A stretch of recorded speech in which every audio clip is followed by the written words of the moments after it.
is Paula and I am a junior with an Asian Studies major and I am one of the creators of this video. My name is Ethan Ployer and I am a junior chemical biology major and I am one of the makers of this video. My name is Vu and I'm a senior with computer science major and one of the creators of this project.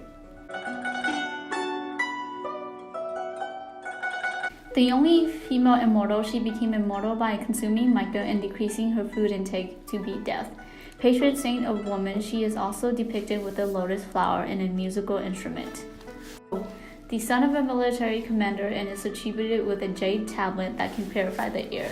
The patron of deity of actors learned in isolation with Lu Dongbing until he transcended the human condition. A beggar with an iron crutch and gourd, he has great skills of magic and was able to free his soul from his body and aid and meet other celestial realm. His spirit left his body and returned to a beggar's body. The gourd symbolizes longevity, the ability to ward off evil, and helping the needy and relieve the distress. He can revive a life by entering the body. The immortal hermaphrodite, her attribute is a basket of flowers associated with longevity, represented by wearing a tattered blue gown and one shoe. Patron deities of Flores was carried to heaven in a drunken stupor.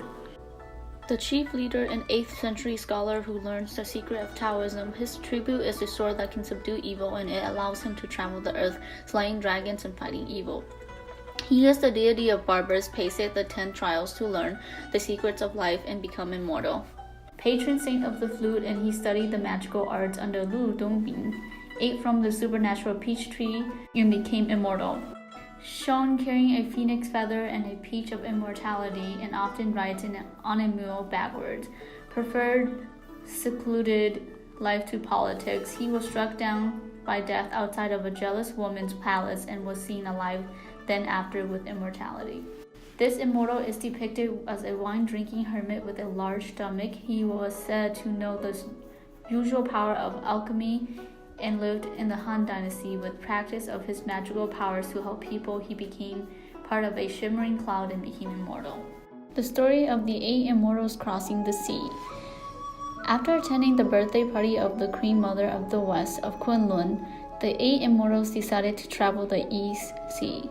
When they arrived, they decided to ride on their weapons instead of using clouds, so they can test their magic. Lu Dongbing was the one who suggested the idea. Everyone agreed with him, and so they turned their weapons as vehicles. The Dragon King of the East saw a light flash above his palace and ordered his eldest son to check what happened. The Dragon Prince found out that the light came from Lan Caihe's jade clappers.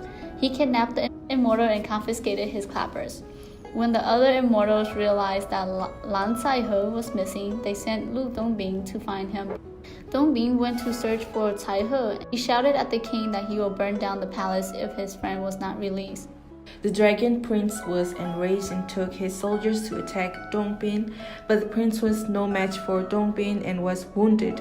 The king was sorry to see his son wounded, so he released Lan Caihe back to his friends. Lu Dongbing and He Sanggu went back to the palace, threatened to wreak havoc if the clapper was not returned to them. The king got angry again. He sent his eldest son to fight the immortals again. The Dragon Prince could not match Lu Dongbing's sword skill and was killed. The Dragon King instructed his second son to avenge his brother. The second Dragon Prince got killed too. Lu Dongbing and Tie Guaili released a deadly flame from their gourd which burned all their enemies and dried the East Sea. The Dragon King ran to his brothers and asked for their help. One of his brothers came up with a strategy to flood the East Sea that was dried, where the immortals were asleep.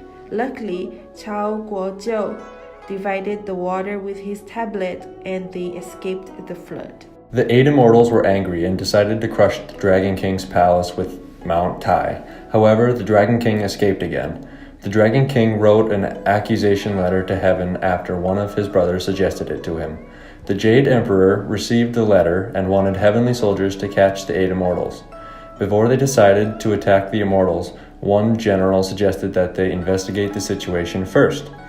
The discussion ran smoothly until the hot-tempered General Ma interrupted and scolded the Immortals.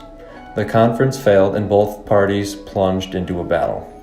After a day of the unceasing war, 3 patriarchs from the Buddhist and Taoist sect, Laozi, Buddha, and Guijin, came to reconcile them.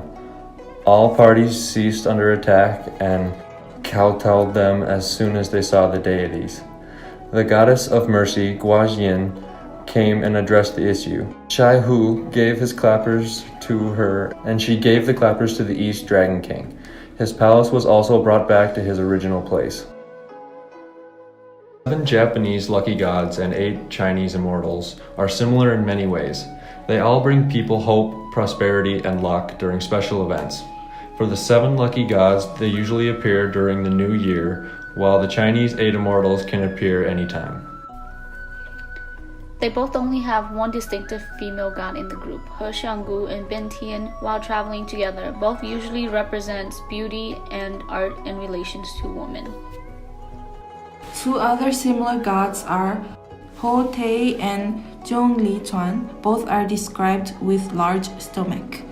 Li Tei Guai and Fukoro Kujo, they both are able to revive the dead. The 8 Chinese immortals are also very similar to the Chivanjevi gods of Hinduism. These gods have similar attributes like gods of wisdom and gods of war. These gods from both are immortal till the destruction of the universe. There isn't any direct sharing of gods between the Chinese immortals and the Hindu Chivanji gods.